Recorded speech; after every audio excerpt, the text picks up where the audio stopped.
నమస్తే నేను Santosh welcome to leader ఇవాళ లీడర్ మనతో పాటు పాలమనేరు వైసీపీ ఎమ్మెల్యే అభ్యర్థి వెంకటే గౌడ ఉన్నారు వారితో మాట్లాడదాం నమస్తే వెంకటే గౌడ నమస్తే ప్రచారం ఎలా సాగుతోంది ప్రజల నుండి స్పందన ఎలా ఉంది ప్రచారం చాలా బాగా జరుగుతుంది ప్రజల్లో కూడా మంచి స్పందన ఉంది ఎందుకంటే జగన్మోహన్ రెడ్డి గారు ముఖ్యమంత్రి అయిన తర్వాత ప్రజలందరూ కూడా చాలా సంతోషంగా ఉన్నారు పేదలందరూ కూడా ధనికులయ్యారు కాబట్టి అదే పెద్ద సంతోషంగా ప్రజలందరూ కూడా మమ్మల్ని ఆశీర్వదించడానికి సిద్ధంగా ఉన్నారు అంటే పేదలందరినీ ధనికుల్ని ఏ విధంగా చేసింది వైసీపీ ప్రభుత్వం జగన్మోహన్ రెడ్డి గారు ప్రవేశపెట్టినటువంటి నవరత్నాల పథకాల ద్వారా ప్రతి ఒక్క కుటుంబానికి నా నియోజకవర్గంలో ఉన్నటువంటి 90,000 కుటుంబాలకు ఏదో ఒక విధంగా ఉన్నటువంటి సంక్షేమ పథకాల్లో ఏదో ఒక విధంగా ప్రతి కుటుంబానికి కూడా సంక్షేమం ద్వారా డబ్బులు అందింది కాబట్టి ప్రతి కుటుంబం కూడా ఈరోజు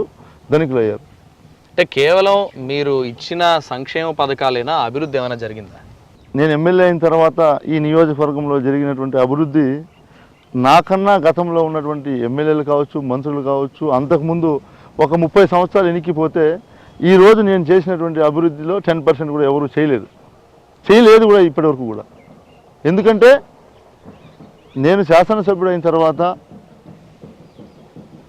6-7 నెలల తర్వాత కోవిడ్ రావడం జరిగింది కోవిడ్ తర్వాత 2 సంవత్సరాలు మనం ఏం చేయలేకపోయినా మిగిలిన 2.5 సంవత్సరాల్లో మేము చేసినటువంటి అభివృద్ధి ఏమి అంటే పాలమనేరు నియోజకవర్గంలో గతంలో ఎంతోమంది మంత్రులు ఉన్నారు ఎంతోమంది శాసనసభ్యులు ఉన్నారు ఎన్నో పార్టీలు అధికారాల్లోకి వచ్చాయి కానీ 100 పడకల ఆసుపత్రిని నేను సాధించి నేను ఈరోజు కట్టించాను పాలమనేరు ప్రజలకు ఈరోజు మంచి ఫెసిలిటీస్ ఉన్నటువంటి ఆసుపత్రిని నిర్మించాం అదేవిధంగా మీరు చూస్తే దాదాపుగా 100 సంవత్సరాల నుంచి కూడా గ్రామాలకు రోడ్లు లేనటువంటి పరిస్థితులు ఉన్నటువంటి ఈ పాలమనేరు నియోజకవర్గంలో దాదాపు 200 కోట్ల రూపాయలు ఖర్చు పెట్టి ఇప్పుడు అసలు వాళ్ళ ఇది కళ నిజమా అనుకునే విధంగా ప్రజలందరూ కూడా ఈ మా ఊరికి ఇంక రోడ్డు అవ్వదు ఇది ఇట్లే ఉంటుంది ఏ నాయకుడు వచ్చినా కూడా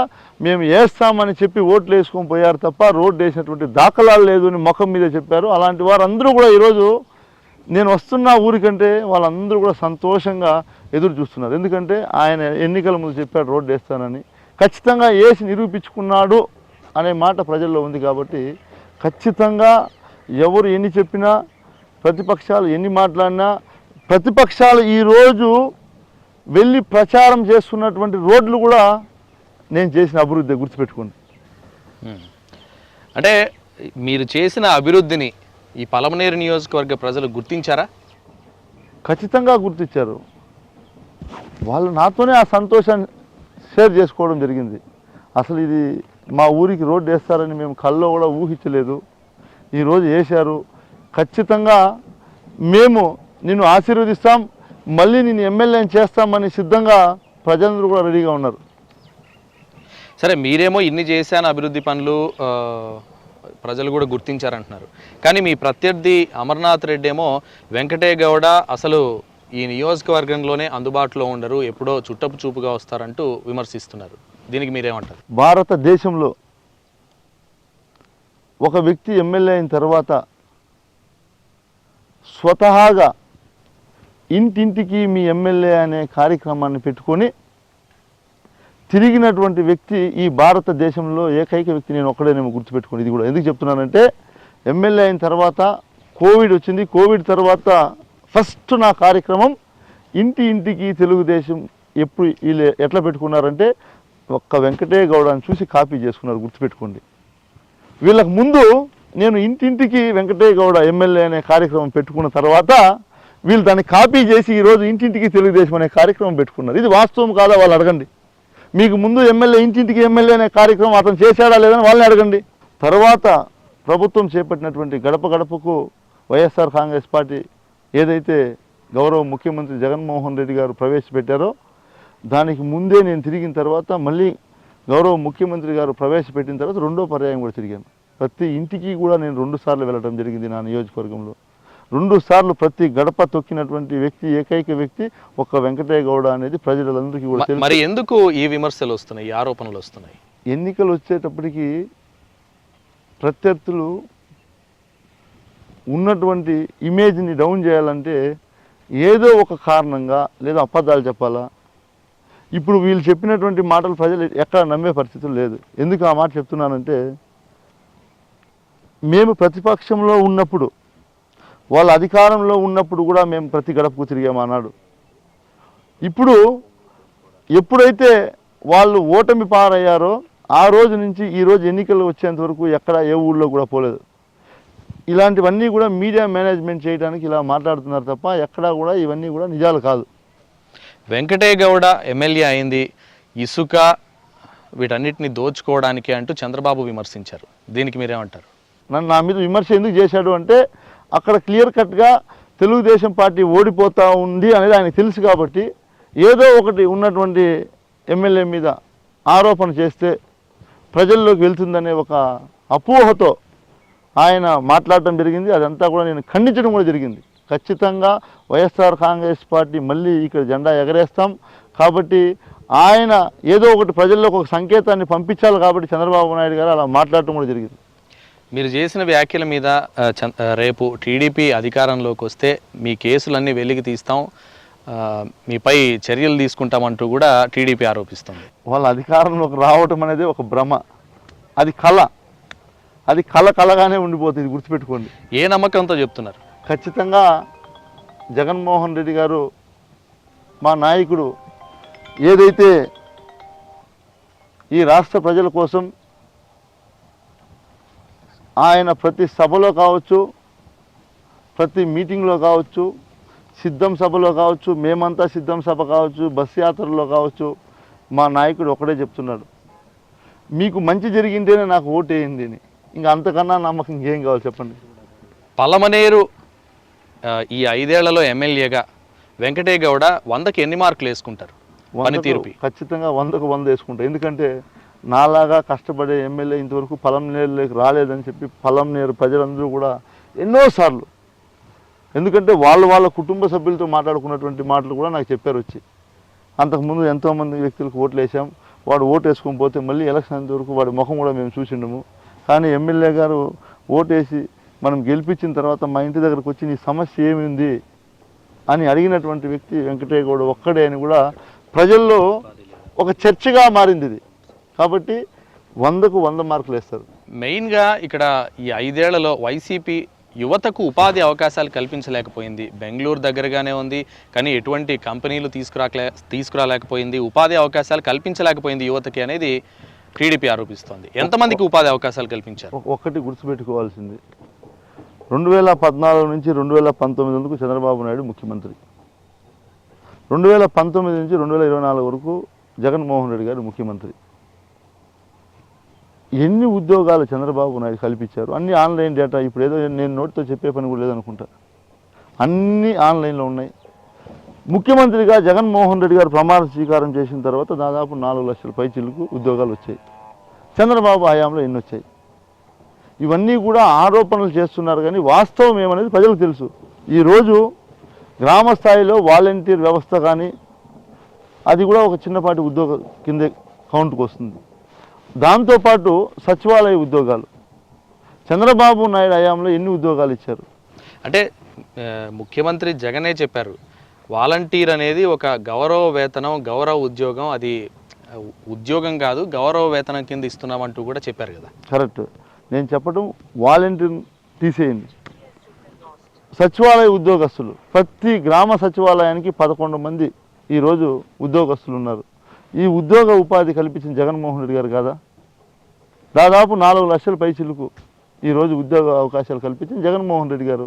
ఇవన్నీ కూడా వాళ్ళు కేవలం ఎలక్షన్ టైంలో వాళ్ళ మీడియాని అడ్డం పెట్టుకొని ఏదో ఒకటి మాట్లాడితే వాయిస్ ఇస్తే పబ్లిక్లోకి వెళ్తుందని తప్ప ప్రజలందరూ కూడా గమనిస్తున్నారు. వీళ్ళు ఎన్ని కుయ్యెత్తులు పన్నినా రానున్న మే 13వ తేదీ ఖచ్చితంగా వైఎస్ఆర్ కాంగ్రెస్ పార్టీని అఖండ మెజార్టీతో గెలిపించడానికి ఈ రాష్ట్రంలో ఉన్నటువంటి 175 నియోజకవర్గాల్లో ప్రజలు ఎదురు చూస్తున్నారనేది వాస్తవం. ఈ 5 ఏళ్లలో వాలంటీర్ వ్యవస్థ పనితీరుపైనే ఈ ఎన్నికల్లో గెలుపుపై ఆశలు పెట్టుకుందా వైసీపీ? అలా ఏముండదు. వాలంటీర్ వ్యవస్థ అనేది జగన్మోహన్ రెడ్డి గారు ప్రవేశపెట్టినటువంటి సంక్షేమ పథకాలు, అంటే ఏదైతే స్కీములు ఎలిజిబుల్ ఎవరున్నారు, వాళ్ళ కుటుంబానికి ఏం అందాలి, అది ఇన్ టైంలో ఎలా అందించాలి అనే ఒక సర్వీస్ మోటివ్తోనే వాలంటీర్లు నియమించడం జరిగింది. అంతేగాని వాళ్ళ మీద ఎలక్షన్ ఆధారపడిన అనేది మాత్రం వాస్తవం. అంటే ఎందుకు మరి వాలంటీర్లతో రాజీనామాలు చేయిస్తున్నారు? ఇప్పుడు గత నెల నుంచి వైసీపీ ఎందుకు వాలంటీర్లని ప్రెజర్ పెట్టి రాజీనామాలు చేయిస్తోందంటూ కూడా టీడీపీ ఆరోపిస్తోంది. అంటే టీడీపీ వాళ్ళు వాలంటీర్ దొంగ అంటే అనిపించుకోవాలి, వ్యభిచారి అంటే అనిపించుకోవాలి, అనేక రకాలుగా వాడిని ఇంటికి రానియద్దండి అంటే అనిపించుకోవాలి, ఉగ్రవాదితో పోల్చారు అనిపించుకోవాలి, వాలంటీర్ని ఇంటి దగ్గరకు రానివద్దండి అని చెప్పింది చంద్రబాబు నాయుడు. మీరు గమనిస్తే వాలంటీర్లు అన్ని మాటలు అనింది టీడీపీ వాళ్ళే. ఎవరైనా మనసు చంపుకొని ఎలా ఉంటారు? జగన్మోహన్ రెడ్డి గారు వాళ్ళకి అవకాశం కల్పించారు సేవ చేసుకోవడానికి. వాళ్ళ మీద అనేక నిందలు వేసినటువంటి నాయకుడు చంద్రబాబు నాయుడు గారు.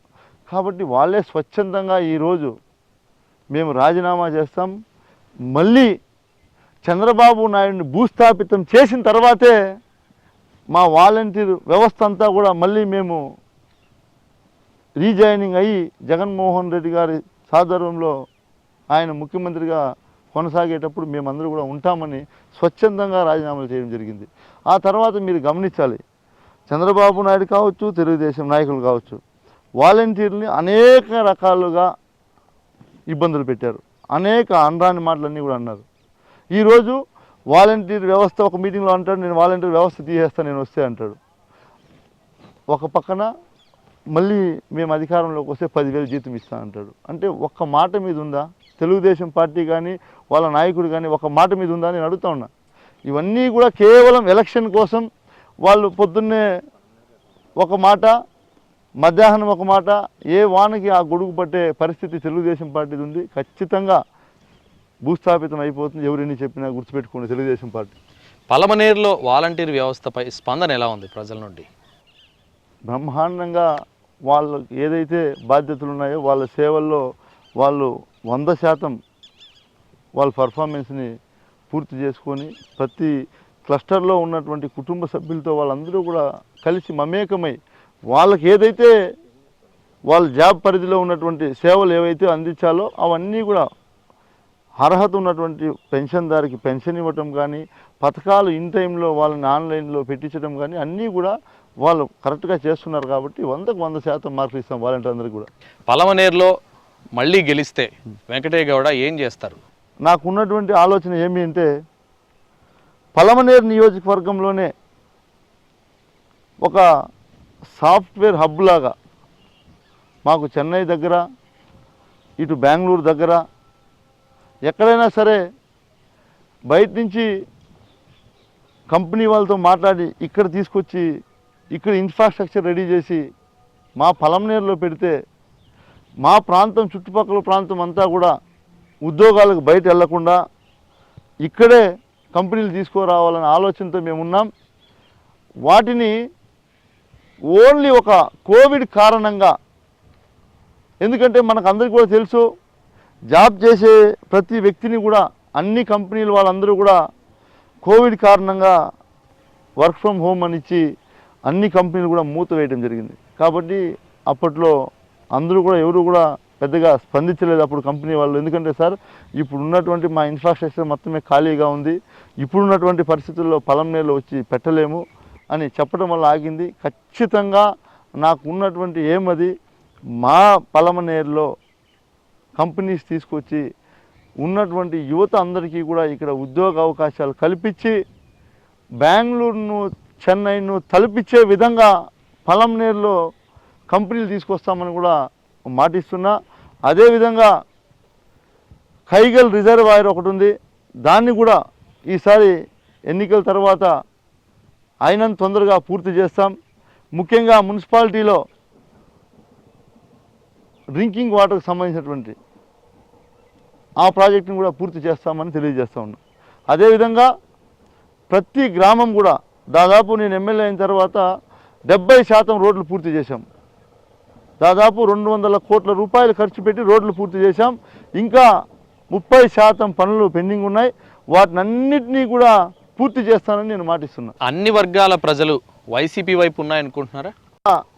అన్ని వర్గాల వారు వైఎస్ఆర్ కాంగ్రెస్ పార్టీని ఆశీర్వదించడానికి సిద్ధంగా ఉన్నారని కూడా చెప్తా.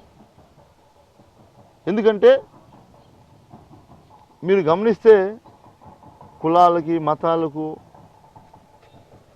ఎక్కడా కూడా విభజన లేకుండా అందరికీ న్యాయం చేకూర్చినటువంటి పార్టీ వైఎస్ఆర్ కాంగ్రెస్ పార్టీ.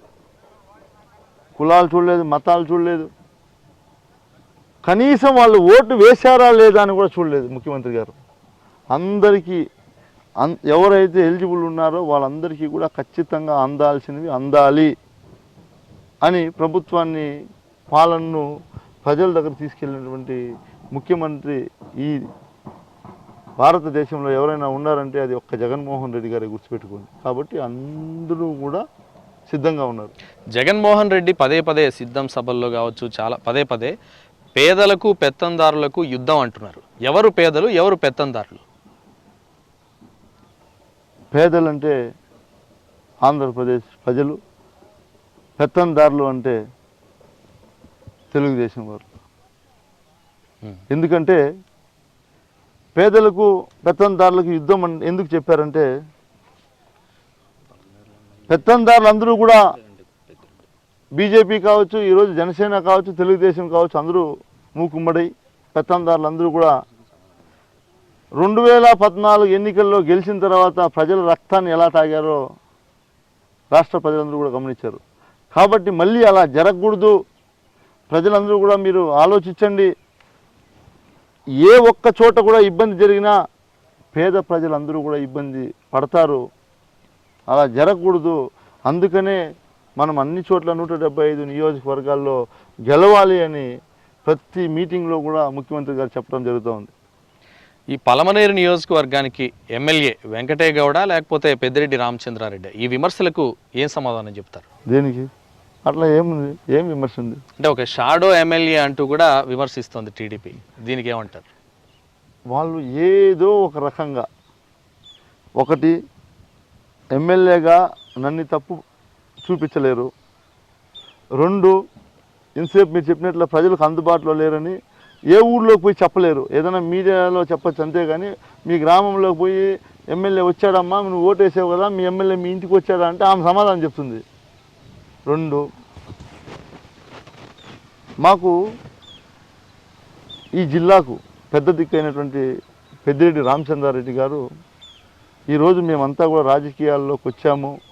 ఈరోజు మమ్మల్ని రెండోసారిగా గుర్తించి ఈరోజు ఎమ్మెల్యేగా మాకు ఒక అవకాశం కల్పించారంటే ఆయన రాజకీయ జీవితంలో ఆయన సుదీర్ఘ రాజకీయ జీవితంలో ఎన్నో ఒడిదుడుకులు ఎదుర్కొని ఉన్నటువంటి నాయకులందరినీ కాపాడుకొని అధికారంలో ఉన్నప్పుడు ప్రజలకు సేవ చేసుకుంటూ ప్రతిపక్షంలో ఉన్నప్పుడు నాయకులను కాపాడుకుంటూ ఎవరైతే ఉన్నారో వాళ్ళందరికీ అండగా నిలిచినటువంటి పెద్దిరెడ్డి రామచంద్రారెడ్డి గారు మాకు ఎప్పటికీ కూడా దైవ సమానులు గుర్తుపెట్టుకోండి.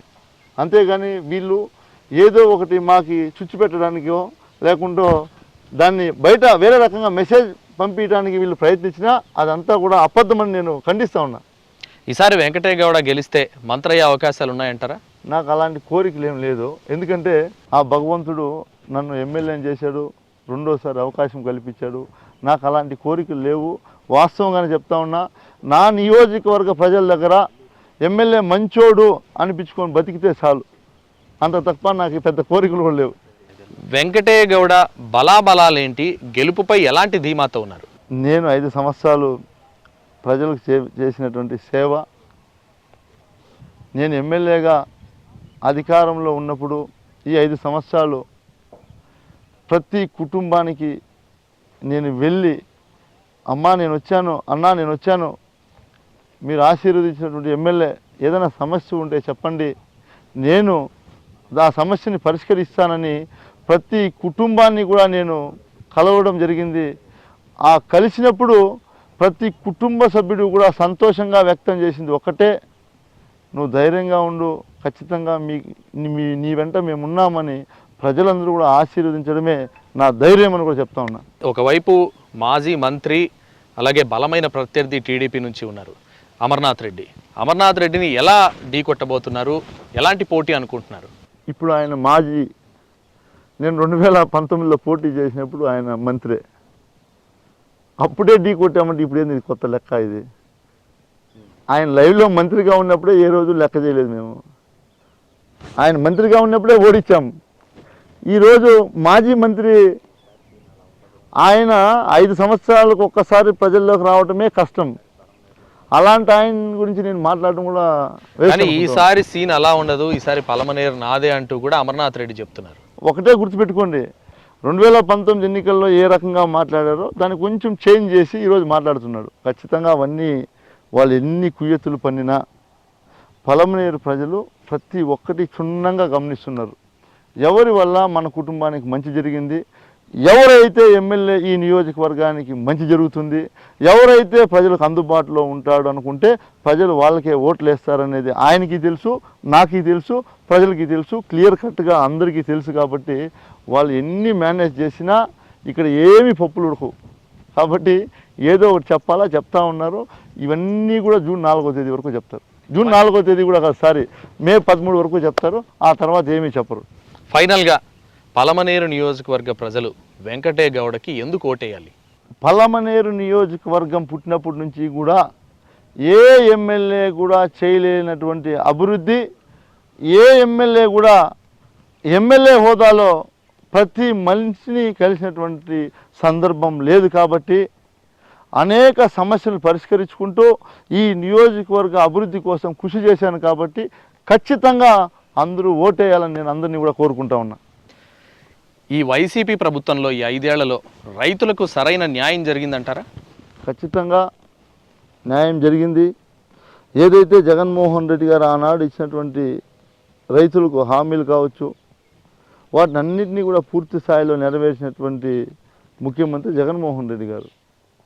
పూర్తి స్థాయిలో ఏదైతే రైతులకు రైతు భరోసా ఇస్తామన్నారో ప్రతి ఏటా 12,500 ఇస్తామని చెప్పిన తర్వాత అధికారంలోకి వచ్చిన తర్వాత 1000 రూపాయలు పెంచి 13,500 ఇచ్చినటువంటి ఘనత జగన్మోహన్ రెడ్డి గారిది. కాబట్టి రైతులందరికీ కూడా మంచి జరుగుతూ ఉంది. అదేవిధంగా రైతు గిట్టుబాటు ధర కోసం ఆర్బీకే సెంటర్లను నిర్మించి ప్రతి గ్రామ సచివాలయం దగ్గర రైతు భరోసా కేంద్రం పెట్టి అక్కడ అధికారులను పెట్టి వాళ్ళు ఏదైతే పండించినటువంటి పంటకు గిట్టుబాటు ధరను కూడా ఆన్లైన్లో పెట్టినటువంటి ఘనత ఈరోజు గౌరవ ముఖ్యమంత్రి గారిది. కాబట్టి ఖచ్చితంగా రైతులందరికీ కూడా న్యాయం జరిగింది. ఎక్కడైనా కరువు వల్ల నీటి కొరత వస్తుంది, కానీ మీ వల్ల నీటి కష్టాలు వచ్చాయి అంటున్నారు ఈ నియోజకవర్గంలో. ఇలాంటివన్నీ కూడా కేవలం ఎలక్షన్ టైంలో ప్రతిపక్షాలు మాట్లాడుతున్నారు తప్ప ఎక్కడా కూడా అలాంటి సమస్య లేదు. అయితే వైసీపీ ఇచ్చిన హామీలన్నీ 99% పూర్తి చేశామంటూ జగన్ చెప్తున్నారు. ఆ కాన్ఫిడెన్స్తో ప్రజల్లోకి వెళ్తున్నారా? ఎలాంటి కాన్ఫిడెన్స్ ఉంది? ఎన్నికల ముందు ఇచ్చినటువంటి హామీలను క్యాలెండర్ పెట్టుకొని ఇవ్వాల్సినటువంటి డేట్కు సంక్షేమ పథకాలు కానీ పెన్షన్స్ కానీ ఇన్ టైంలో ఏదైతే డేటు చెప్పాడో ఆ డేట్కి మిస్ అవ్వకుండా ప్రజలకు అందించినటువంటి ఘనత జగన్మోహన్ రెడ్డి గారు. ప్రజలందరూ కూడా ఈ డేట్ ఎప్పుడు వస్తుందా, ఈ పథకం ద్వారా మాకు డబ్బులు పడతాయి, దాని ద్వారా మా కుటుంబానికి అభివృద్ధి అయ్యే దానికి కావచ్చు, లేదో వాళ్ళ కుటుంబ పరిస్థితులకు కావచ్చు వాడుకోవడానికి ఉపయోగపడుతుందని ప్రతి కుటుంబం కూడా ఎదురు చూసి మరి జగన్మోహన్ రెడ్డి గారు ఏదైతే పథకాలు పెట్టారో వాటికి అన్నిటికీ కూడా ఆకర్షితులై ఖచ్చితంగా జగన్మోహన్ రెడ్డి గారు ఉంటేనే మళ్ళీ మనకు ఇంకా 5 సంవత్సరాలు కూడా పథకాలు వస్తాయి. చంద్రబాబు నాయుడు గారి మాటలు నమ్మితే మనం అందరూ కూడా నట్టేట మునిగిపోతామనేది ఆంధ్రప్రదేశ్ ప్రజలందరి మాట. దానికి కారణం 2014లో ఆయన ముఖ్యమంత్రి అయినప్పుడు ఆయన చేసినటువంటి ఘనకార్యం. కాబట్టి ప్రజలందరూ కూడా సిద్ధంగా ఉన్నారు. జగన్మోహన్ రెడ్డి గారు నోట్లో మాట అంటే ఇప్పుడు మేనిఫెస్టో కోసం ఎదురు చూస్తున్నారు ఆంధ్ర రాష్ట్రం ప్రజలందరూ కూడా. జగన్మోహన్ రెడ్డి గారు వరాల జల్లులు కురిపిస్తారేమో, ఆయన నోట్లో మాట వస్తే అది అక్షర సత్యం, అది నిజం అని ఆయన చేస్తాడని ఎదురు చూస్తున్నారు. ఖచ్చితంగా ఎలా ఉండబోతోంది మేనిఫెస్టో? ఆంధ్ర రాష్ట్ర ప్రజలందరికీ కూడా ఉపయోగపడే విధంగా ఉంటుందనేది మాత్రం వాస్తవం. అది కూడా ఇచ్చినటువంటి మాట నిలబెట్టుకుంటాడనే నమ్మకం ప్రజల్లో ఉంది. కాబట్టి జగన్మోహన్ రెడ్డి గారు ఏమి మేనిఫెస్టో ఇస్తాడో వాటిని అన్నింటినీ కూడా తూచా తప్పకుండా అమలు చేస్తాడనే ఒక నమ్మకం ప్రజలకు ఉంది. కాబట్టి ఖచ్చితంగా ప్రజలందరూ కూడా ఆశీర్వదించడానికి సిద్ధంగా ఉన్నారు. థ్యాంక్ యూ వెంకటగౌడ గారు. All the best for your election. Thank you. ఇది పలమనేరు నియోజకవర్గ వైసీపీ ఎమ్మెల్యే అభ్యర్థి వెంకటగౌడతో స్పెషల్ లీడర్. నమస్తే.